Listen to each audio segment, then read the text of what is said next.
Welcome to the Westminster Town Hall Forum, where for 38 years we have engaged the public in reflection and dialogue on key issues of our day from an ethical perspective.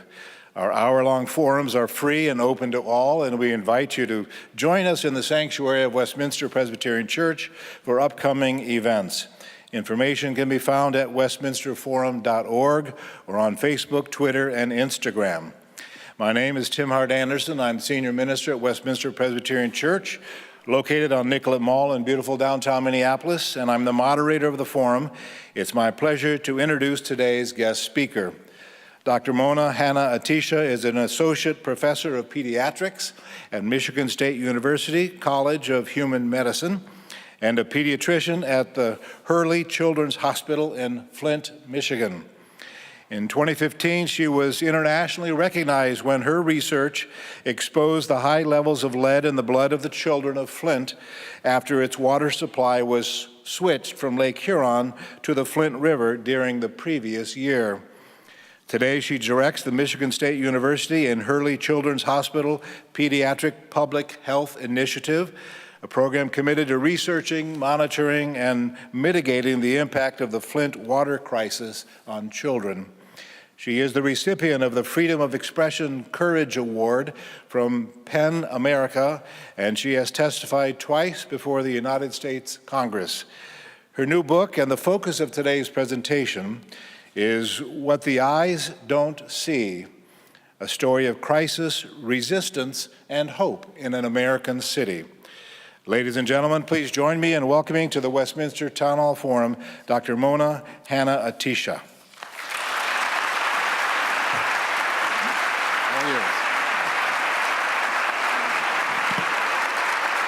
Thank you. Thank you.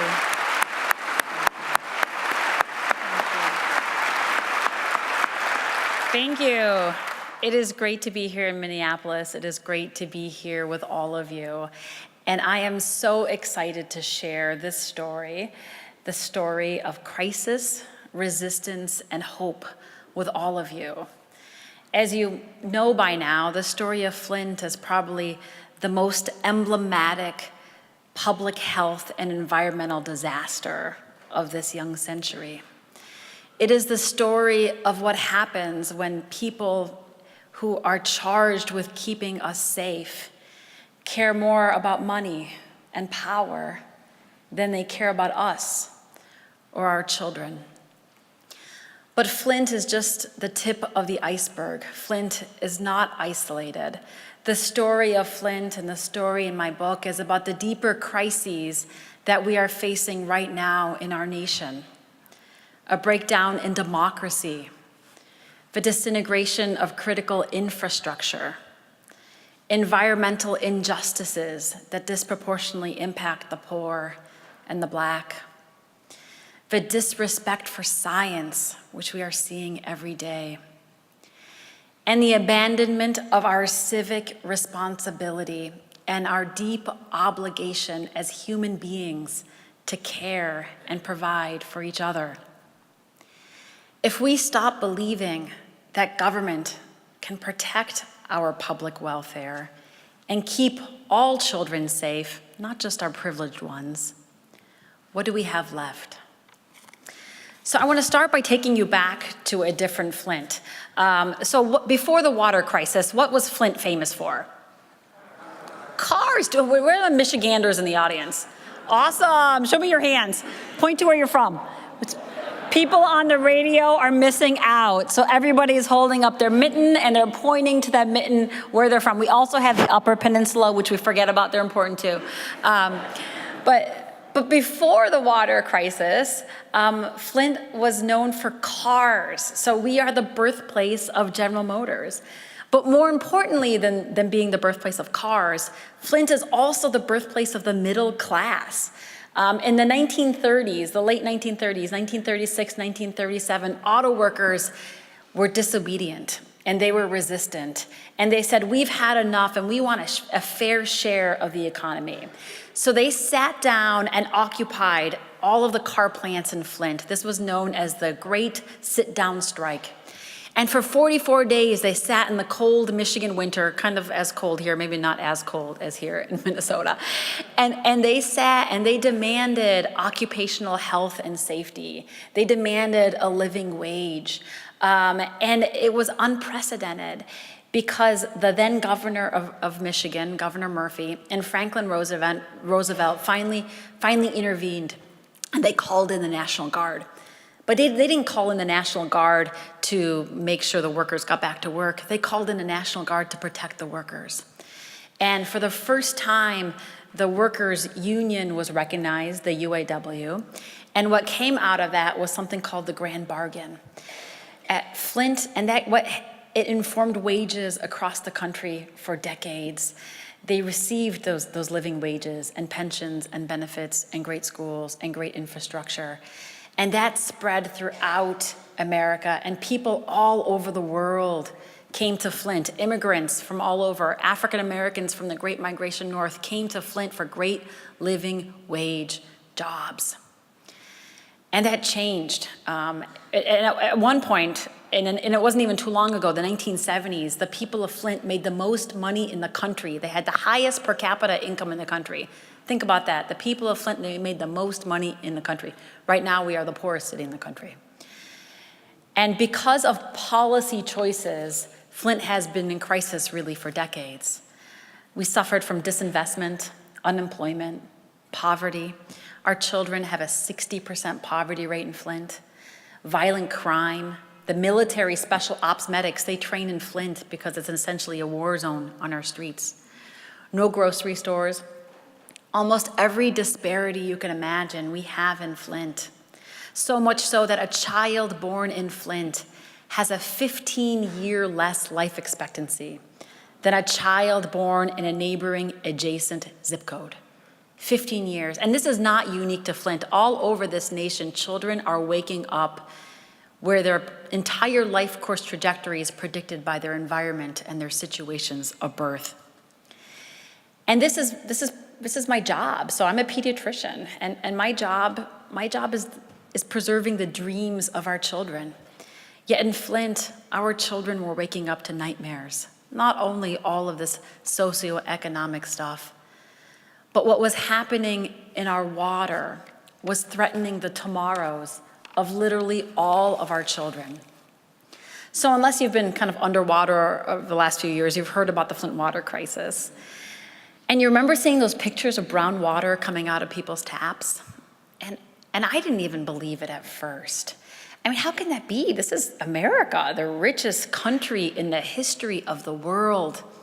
This is the 21st century. This is not like 19th century London with raging cholera epidemics. This is Michigan, surrounded by the Great Lakes, surrounded by the largest source of fresh water in the world. But despite all that, there's rules and there's regulations and there's laws and there's people, right, who wake up every day to make sure that when we turn on our tap, our water is safe for our children to drink. So patients would come see me in the clinic and they would ask me, is it okay for me to mix my baby's powdered formula with this water? And I said, of course it is. How can our water not be okay?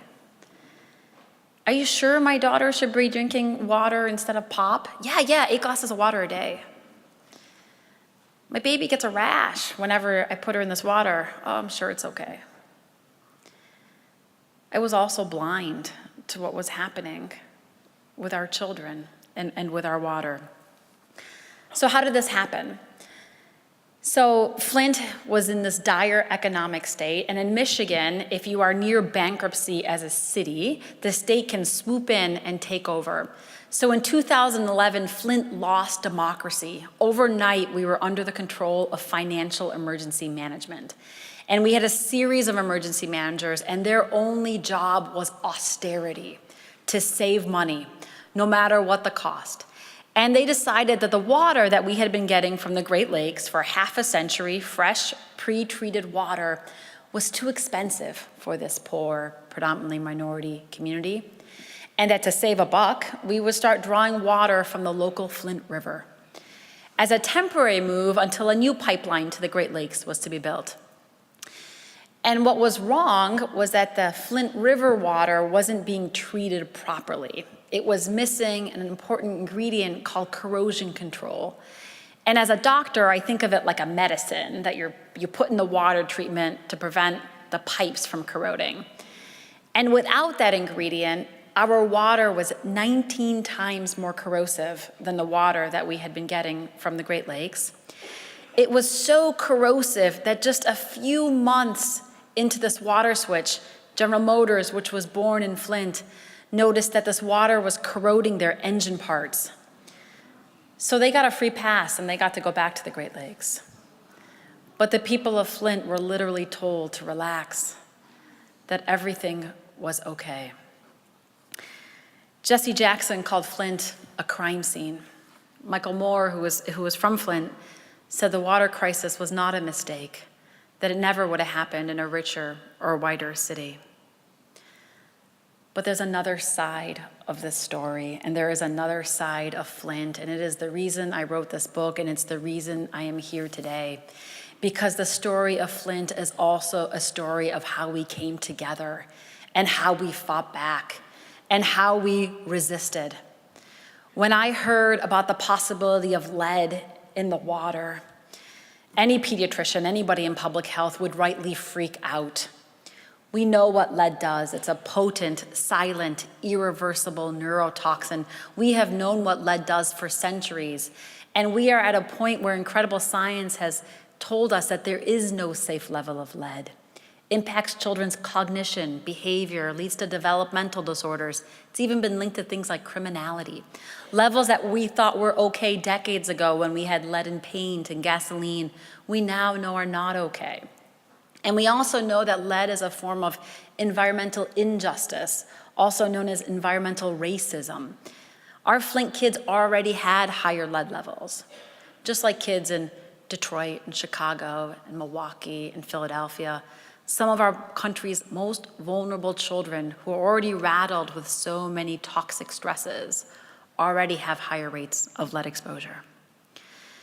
So when I heard about the possibility of lead in the water, I knew I needed to prove the impact. I knew I needed the data to see if that lead in the water was getting into the bodies of our children. And in rapid detective style speed, we did that research, and that's all in the book. And I love to share, Oprah put the book on her summer reading list and said it had the gripping intrigue of a Grisham thriller. So who knew like science was such a page turner? Like obviously it is. So in rapid, around-the-clock speed, we did the research, and we found that the percentage of kids with elevated lead levels doubled in the city. Nothing was happening outside of the city. And where the water lead levels were the highest, we saw the greatest increase in children's lead levels. And this is where I did something that doctors and scientists don't usually do. When we do research, we publish in journals and we go to conferences, and that takes time, and it has to go through that peer review process. And our kids in Flint did not have another day. So I walked out of my clinic and I stood up at a podium just like this, but it was a lot shorter. They didn't have a stool for me, and I'm really short. And I shared the research that our children were in harm's way and that we needed to act.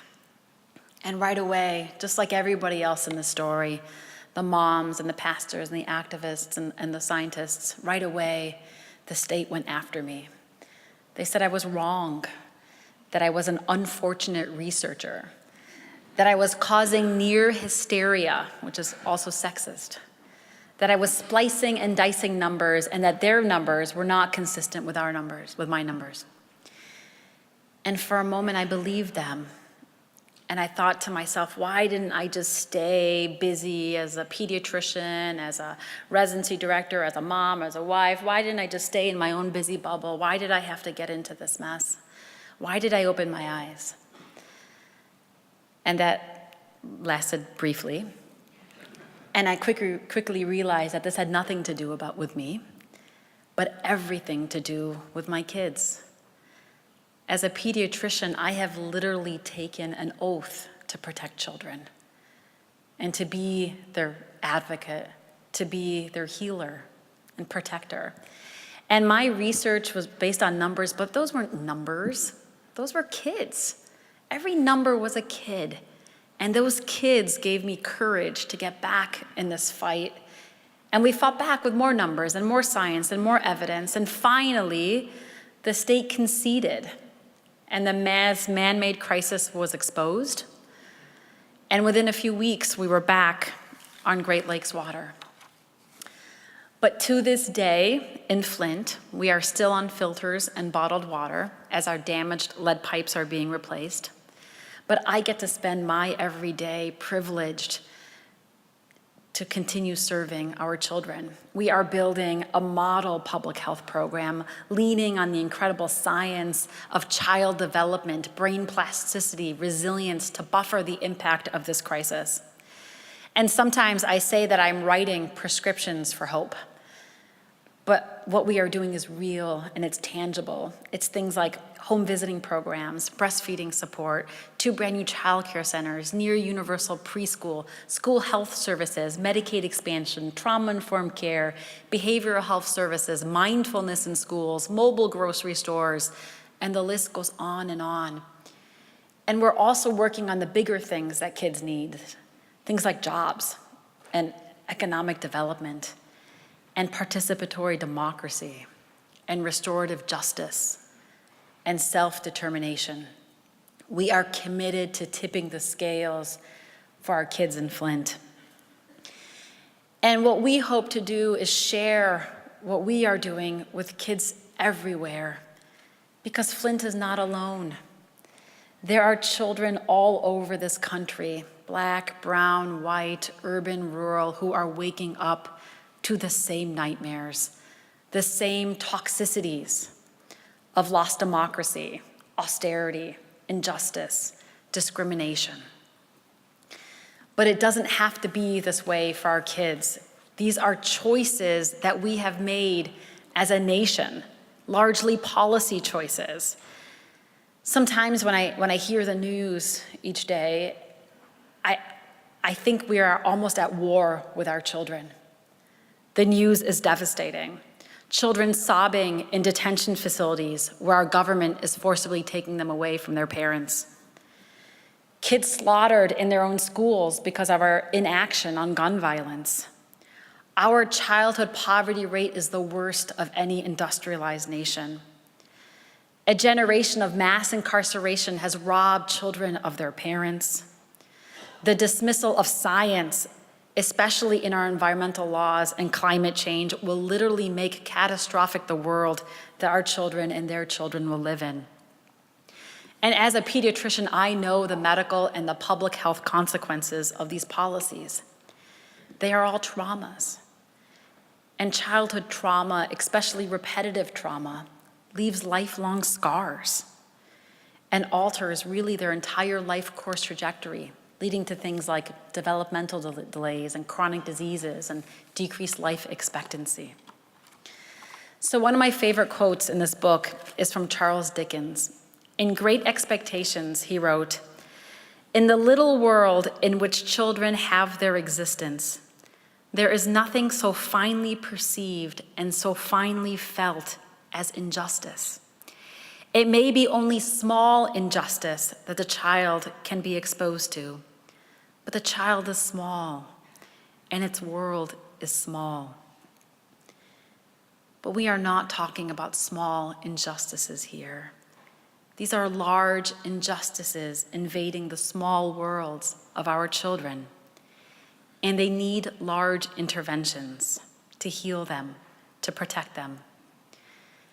As I said earlier, as a pediatrician, I took that oath to protect kids. But I would argue and challenge you that you all took that oath.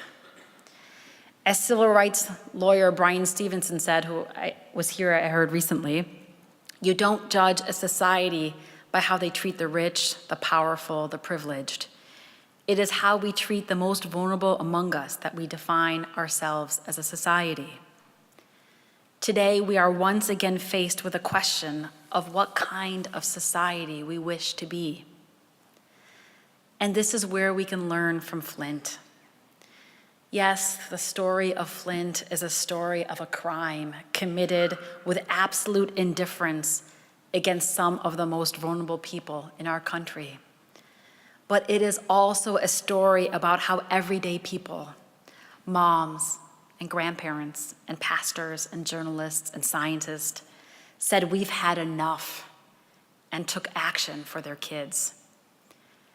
And that gets to my favorite part of the story, because it's not about me, it's about you. It's about all of us.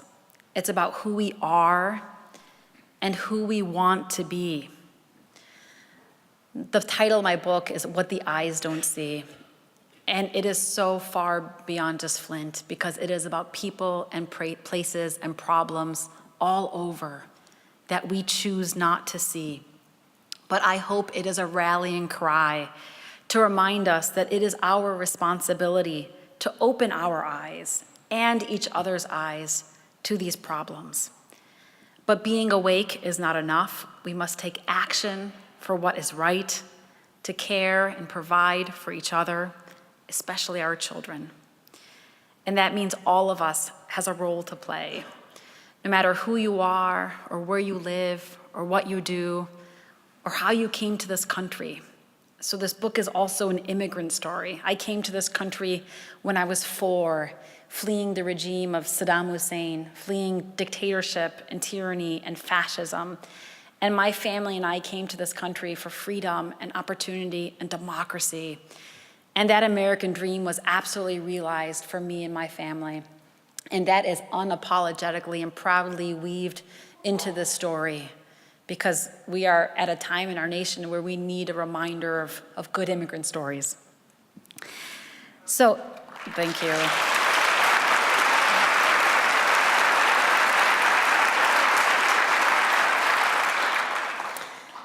So as Martin Luther King said, whatever ship brought us here, I definitely came on a different ship, whatever ship brought us here, we are all in the same boat.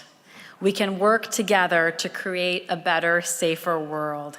So I challenge all of you to come together, to each be a piece of the answer, not just for Flint, but places like Flint, which are all over.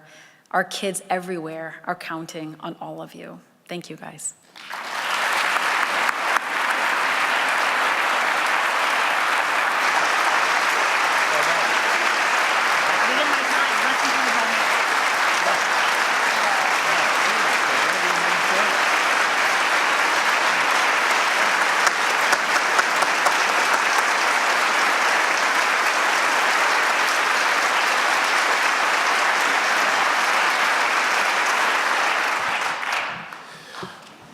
Thank you, Dr. Hanna-Attisha. You're listening to the Westminster Town Hall Forum, broadcast from Westminster Presbyterian Church on Nicollet Mall in downtown Minneapolis. My name is Tim Hart Anderson. I'm the senior minister here at Westminster Presbyterian Church and moderator of the forum. Our speaker today is pediatrician and activist Dr. Mona Hanna-Attisha. While the ushers collect questions from the in-house audience, I'd like to thank our broadcast partner, the statewide network of Minnesota Public Radio News, heard in the Twin Cities at 91.1 FM, and the media sponsor of today's forum, the online news source, MinPost. We invite you to join us at Westminster Church for our next forum on Tuesday, November 13, 1 week after the midterm elections, when presidential historian Michael Beschloss will explore the topic, Presidents of War. Visit our website, westminsterforum.org, for further information. And now, Dr. Hanna-Attisha, if you would return to the pulpit, I will present the questions from the audience. I'm interested in the quote you had, actually the title of the book, What the Eyes Don't See. I think the rest of it is the mind won't know or can't know. The eyes don't see what the mind doesn't know. Doesn't know, okay. And you apply that quote throughout the book to your work in medical research, but to me it also has to do with the democratic issues. Absolutely. In terms of what you faced in trying to come to terms with change in your community. Can you describe that a little bit? Sure. So the quote is a D.H. Lawrence distillation, the eyes don't see what the mind doesn't know. And I first heard that phrase as a pediatric resident during my training when one of our professors attendings would always drill us. We'd have a complicated case, a patient in the hospital, we were doing rounds, and when we couldn't figure out a diagnosis or we didn't have a long enough list of a differential, which is like possible diagnoses, he would yell at us and he'd say, "The eyes don't see what the mind doesn't know," saying you all need to go home and read more. And it has so many it means so much in this book because it's the very literal. We don't see lead in water, it's invisible. Our eyes also don't see the consequences of lead poisoning. It's known as a silent pediatric epidemic. People don't show up with symptoms. But very much, it also speaks to my blindness. I have taken care of dozens and dozens of children with lead poisoning. I didn't even know that there was the lead in our plumbing before this water crisis, which is so ironic because who knows what the word lead means? What's the elemental symbol of lead? PB. It comes from the Latin plumbum, which means plumbing. So lead actually means plumbing. And so, I had my own blindness and I was also awoken. But yet it also very much kind of refers to the population that we chose not to see. So Flint was being ignored, it was being neglected by policymakers, by bureaucrats, and it was our work that helped kind of bring it to light. What caused the Flint River water to be so corrosive? The city had good water, and there's a dramatic photo in the book where the mayor is flipping the switch to move from Lake Huron water to Flint River water. What was wrong with the Flint River water? Yeah, so the Flint River has a history of manufacturing and legacy pollution. It actually has caught on fire twice in its history, but it's gotten a lot cleaner with the Clean Water Act. The fault of the water was not the Flint River. The Flint River would have been okay to use, difficult to manage, but it would have been okay to use if it was treated properly. So it was not treated with something called corrosion control. The ingredient to prevent the corrosion was not added to the Flint River water treatment. And that was despite it being a necessarily federally mandated ingredient. And even when the EPA told the state, you need to add this ingredient, they refused to. From a scientific perspective, what can we do to hold our cities accountable for pollutants in the water? So I think that's the whole point of the book is what role do we all have to play as citizens being civically engaged. So just keep asking questions, keep digging, ask to see the results and the tests. This story is also a story of the power of teams. So I didn't do this work alone. One of the reasons I didn't want to write this book, I'm like, this is not a story about me. It is a story about all these folks that came together from, like I said, moms and journalists and water scientists and activists to uncover this. And when you are part of a larger team, you are more powerful at uncovering these issues. So sometimes we think we are fighting these struggles alone, be it water quality or pollution issues or other justice issues. There's folks out there that are also fighting the same struggles. And one of the lessons of this book is that my team was as diverse as possible.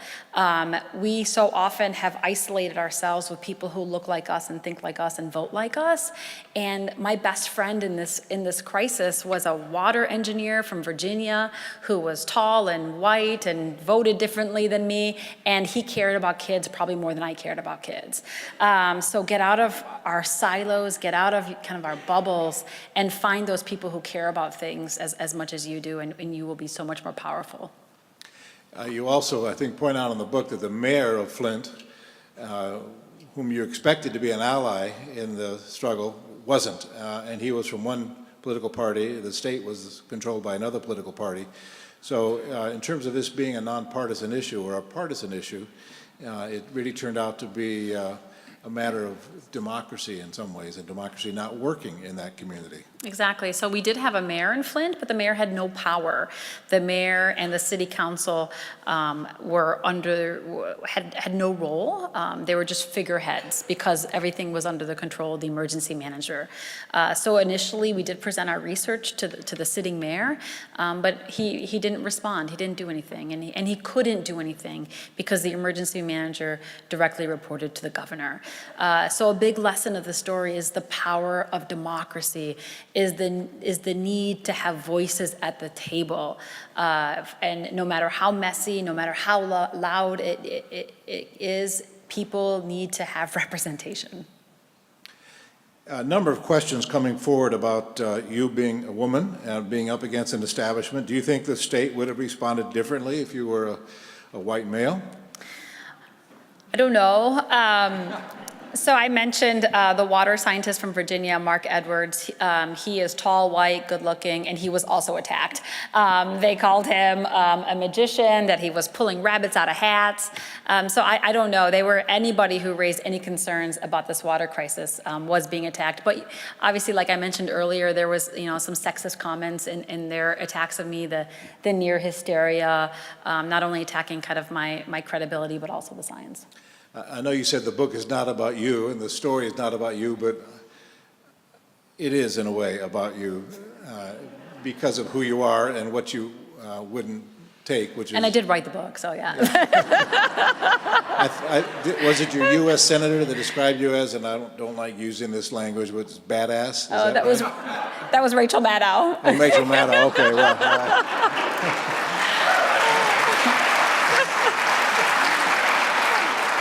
So best compliment ever. Yeah. So how did you leverage your, the research results, which is technical stuff? How did you leverage that to make change in the system? Yeah, so as a pediatrician, it's always been in my job description to be an advocate. I was trained, and I train my trainees, that you have to use your voice to speak up for children, especially when the voices of your children have been silenced and muffled. And even before this water crisis, I would take my pediatric residents every year to our state capitol, and we would meet with legislators, and we'd talk about immunizations and gun control and other things affecting children. So all of this work has been through that hat as a pediatrician, through that very nonpartisan hat, but very political hat, because that's what advocacy often is, of being the voice for children. This is what children need, this is the science, and this is what needs to be done. When the state finally conceded, we had many conversations with the governor. We framed kind of the water crisis as an added toxic stress on top of so many toxic stresses, and that's why we need things like childcare and literacy support and Medicaid expansion. And then when he spoke at his State of the State address, he actually said toxic stress and child development. So people are like, and then others are like, well, how do you work with the governor? He should be in jail. I'm like, my constituency is children, and I will work with whoever is in office, whoever controls the purse strings, to make sure that kids get what they need. So you have to let children and kind of science be your guide. Speaking of being in jail, some of your allies described Flint as a crime scene. Yeah. Was anyone criminally indicted, and have they gone to prison for this? Yeah, there's been many criminal charges. There's been about 18 criminal charges against different folks, which is great. They're all in process. I talked a lot about lead. That was one part of the crisis. We also had one of the largest outbreaks of Legionnaire's disease, which is a pneumonia that older people can get. At least 12 people died, and there was an uptick in pneumonia mortality. So the head of, for example, our state health department has been charged with negligent homicide, including some of the emergency managers. All of these trials are in process. There's also been many other investigations. The EPA had their own investigation, was also showed that they were at fault. They should have acted 7 to 9 months sooner. The Civil Rights Commission had an investigation which also clearly stated that this was a form of environmental injustice, where the demographics of the population contributed to the crisis. So there have been, and there continue to be, ongoing investigations, and that is critically important for the city. I view it as a truth and reconciliation process. You need the accountability. You need to know what happened. Then there's a role for reparations, and then then that really long process of healing can continue. What's the current status of Flint and its water system and the infrastructure problems that were unearthed in this process? Yeah, so like I said, Flint is a tip of the iceberg. There are infrastructure issues all over this nation. We think our roads and our bridges are bad. What's underneath is much worse. Flint is going to be the third city that has replaced their lead lines. We are halfway through that process. The two other cities in the country that have replaced their lead lines are Madison, Wisconsin, and Lansing, Michigan. And Flint will be the third. That will be completed by the end of 2019, which is pretty amazing. The other cities, it took them over a decade. But this is work that every city needs to do. We were stubbornly slow as a nation to restrict the use of lead because of their strong lobbying organization of their industry. We didn't restrict the use of lead in our lines, our main service lines, until 1986, but not until 2014 did we restrict it in brass fixtures. So our Flint schools had some of the highest water lead levels in the hundreds and thousands of parts per billion, but they didn't even have any lead lines. It was coming out of the brass fixtures, and those had to be replaced with fixtures that were built after 2014.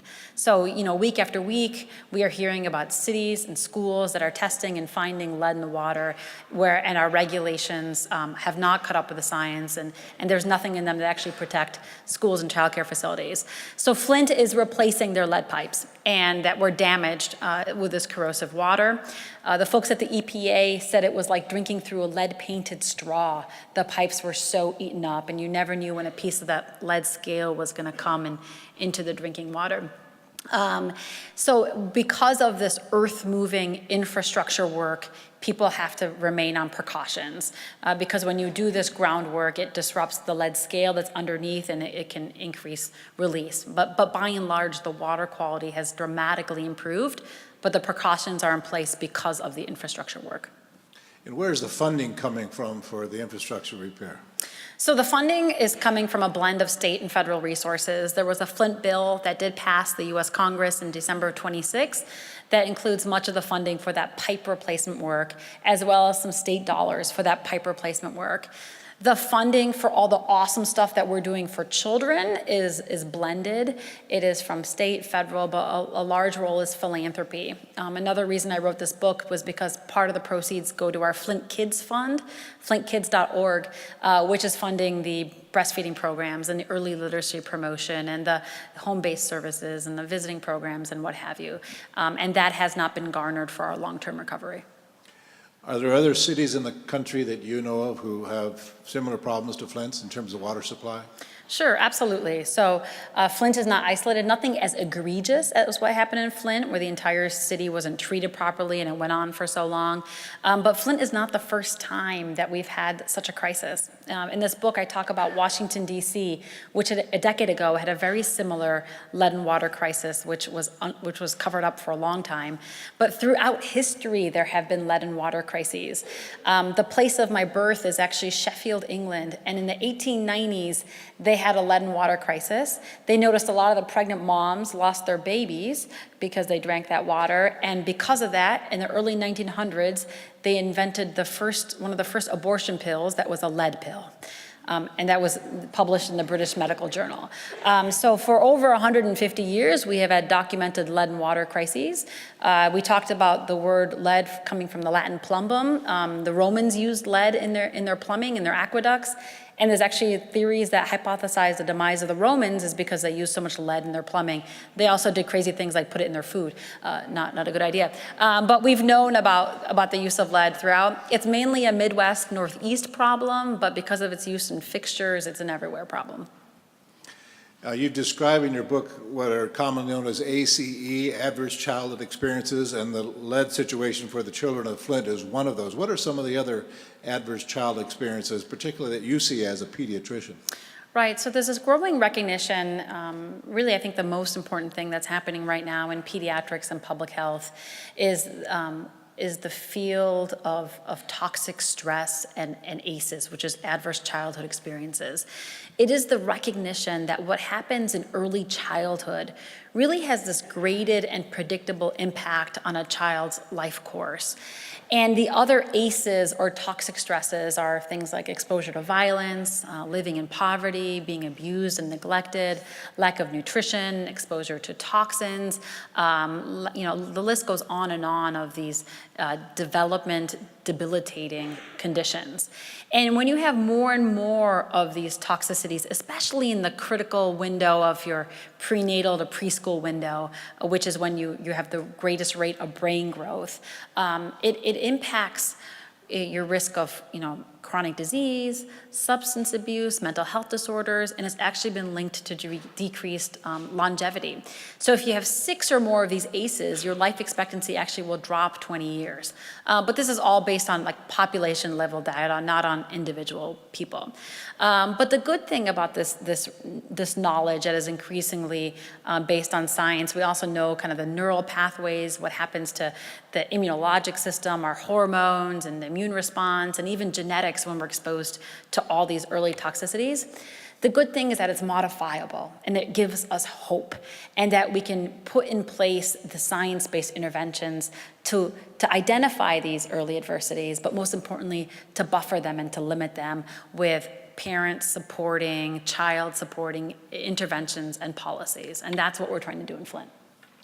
And what are the impacts on the IQ loss of a child who is raised ingesting lead-covered water? Yeah, so this has been well studied, what lead does to cognition and IQ, and this is also population level research. So a population of children exposed to lead, you see that IQ curve shift to the left, that bell curve shifts to the left. You have less gifted students, and you have more children who need special education services. And this is at a population level. It's not predictive for one child. 2 children could have the same lead level, and one kid goes to Harvard and one kid needs special ed their whole life. You can't predict it because there's other factors that come into play. But when you control for all those other factors, the science is increasingly clear that there is not any level of lead that doesn't show a deleterious impact. So that's how we have gotten to the point that there is no safe level of lead exposure. And is there any therapy that can reduce the impact of lead? The cure for lead exposure is prevention, which is so much of what public health is. So we are supposed to practice something that in public health is called primary prevention, which means you're never supposed to expose a population to lead because there is no treatment. However, there's a lot that can be done to limit the impact of that exposure, and that's exactly what we are doing in Flint. It's one risk factor on top of many risk factors that children have. Here in Minneapolis, we pride ourselves on having very clean water coming out of our taps. It was great. I had a sip. It was fantastic. Yeah, what you can't see. What the eyes don't see. So how can we as citizens here in Minneapolis learn something about the lead content in our water, and particularly for our children in public schools? Absolutely. So ask questions, ask to see the consumer confidence reports. You can get your water tested, contact your local water utility. If you think you have an older home or plumbing that was put in place before 2014, and you have a vulnerable population, so a child, an infant, especially an infant who's using this water to mix their formula, or a pregnant mom, I would go ahead and put a lead clearing filter on your kitchen sink. The filters have to be certified for lead clearing. They're certified by the National Sanitation Foundation to clear lead. There's other things that you can do. You can run your water. So whenever you don't use your water for a long time, you're supposed to flush your water. Flush it, put on the cold water, flush it, let it run until it gets really cold. That's when you know you have water from the main. You're also never supposed to use hot water for cooking or drinking, because hot water increases the leaching of lead from your plumbing. So just those simple things, in addition to a filter, will decrease your risk. The reason that schools and childcare facilities are higher risk, not only do they have children, but they have long periods of non-use. So weekends, overnight, summer breaks, what have you. And that creates more stasis in the water supply, more pooling. And they also have older facilities. So schools all over are now testing and installing filtration devices. Detroit Public Schools just turned off all their water supply, and they're installing these filtration systems. Baltimore Schools has not turned on their water for 10 years because whenever they turn it on, they find lead, and then they close it. So this is being increasingly recognized. There is nothing in any federal law that governs the lead and water in schools. So there's a huge need, if anything, to learn from Flint to strengthen these environmental health regulations, and we continue to advocate for that. And we think of this largely as an urban problem, and we've discussed it that way, but one of the listeners says, I was told at the very first doctor visit I had in southwest Minnesota, don't drink the water. This is a rural issue too because of farm chemicals. So what can we do in the rural areas to stand up for clean water? Absolutely. It's a rural area. There's also folks who are well water, which aren't governed by any of these rules and laws, which are already lax. So I would just say continue to advocate, continue to ask questions, and you have power. You have power in a couple weeks at the ballot box. Use that power. Vote, vote, vote, vote. The Town Hall Forum today, as it always is, comes from a sanctuary, and I'm interested in what the faith community's involvement was in responding to the crisis in Flint. Were they allies or Absolutely. not? We have a very strong faith community. We have an organization called the Concerned Pastors, which are a group of pastors who do a lot of advocacy. They had been meeting with the governor for about a year and a half. Our pastors and our faith community were at the front lines throughout this crisis, not only in the exposing of the crisis, but absolutely in the recovery and being a safe place for people to come to and to really get comfort, because this was a trauma. Think of it like PTSD. We talked about lead, we talked about Legionnaires, but by and large, the biggest issue was the psychological mental health trauma. People were betrayed by every governmental agency that was supposed to protect them. They're angry, they're scared, they feel guilty, they're stressed, and just those emotions in and of themselves can lead to poor outcomes. So our faith community has been an incredible resource for healing. Along the way in this process, you had to confront critics of your scientific research and the results of your research. And some of that was from politicians, perhaps, who didn't want to face the consequences of what you were uncovering. Some of it came from this sort of anti-intellectual, anti-science movement in our nation today. How do you counter that as a scientist, as a researcher? Yeah, and I think that's why this book is so relevant for today, this story. So Flint is a story of absolute science denial. Like, you did not need my science, the evidence that children were being poisoned by this water. We had so much science even before that was being denied. General Motors, corroding engine parts, lead in the water, all the other concerns that were coming up. So science was literally disregarded and dismissed and denied. And I do not have to tell you that this is a story that we are hearing every single day in regards to climate change, in regards to the very regulations at the EPA that protect our air and our water quality. This is all based on decades of great, great science. So I think part of the fault lies in us as scientists. We have not been doing a good job communicating our science. I was involved in the March for Science. I was one of the honorary co-chairs with Bill Nye, which was really cool.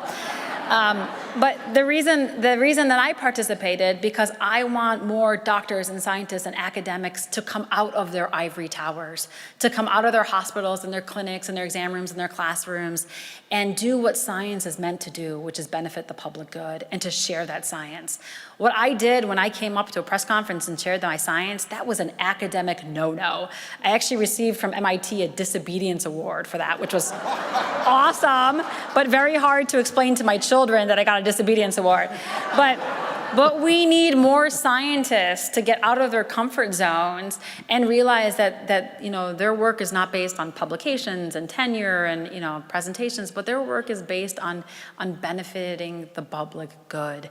And so I hope that one of the lessons of this story is that more scientists can do and will do a better job communicating their science. And we're seeing that a little bit, especially with climate change and other things that are happening. Just last week, the EPA let go their chief children's health scientist, a doctor who was the head of the Office of Children's Health Protection, the most preeminent pediatric health expert, and they let her go in an effort to dismantle the evidence and the science of protecting children in the environment. And she's speaking up now. She's speaking up publicly about that, what that means to children and the environment. So I hope, you know, it's a scary thing to do that. It's scary to speak up and go against your academic grain, go against the status quo, but it increasingly needs to happen.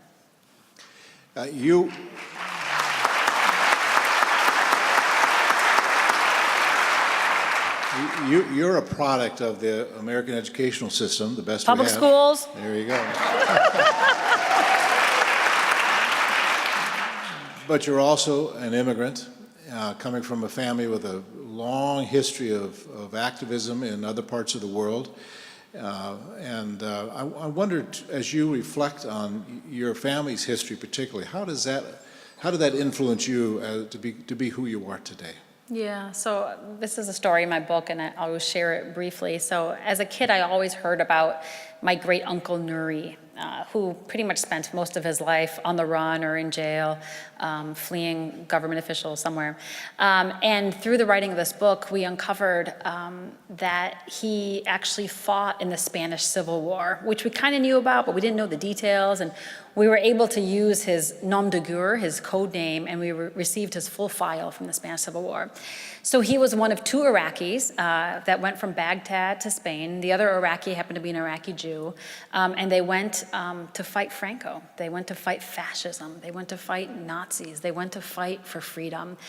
And as a kid, I always remember hearing stories about him. He also went to Palestine to fight for Palestine's independence. When he was in Iraq, he founded a group called the Association Against Imperialism and Fascism. Like, what an awesome name. So I often think about my great uncle and think about this guy who fought a borderless cause. So it wasn't about country or race or religion, but it was about freedom and justice, no matter where one is. So I think that has definitely been passed on to me. I'm in Flint for those same reasons. You know, I could practice anywhere else, but I'm in Flint because it's a way for me to serve and to give back to a community that I'm privileged to, you know, use my competence and confidence to help. So these are kind of part of my family story. So I definitely wanted those stories to be weaved in this book, so you understand that people that come from my part of the world also come from a long line of folks who are fighting for social justice and peace.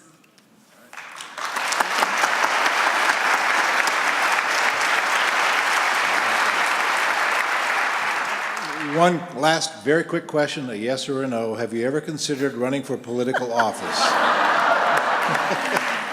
I'm committed to the children of Flint right now. Thank you, Dr. Mona Hanna-Attisha. Thank you, guys. You're totally going to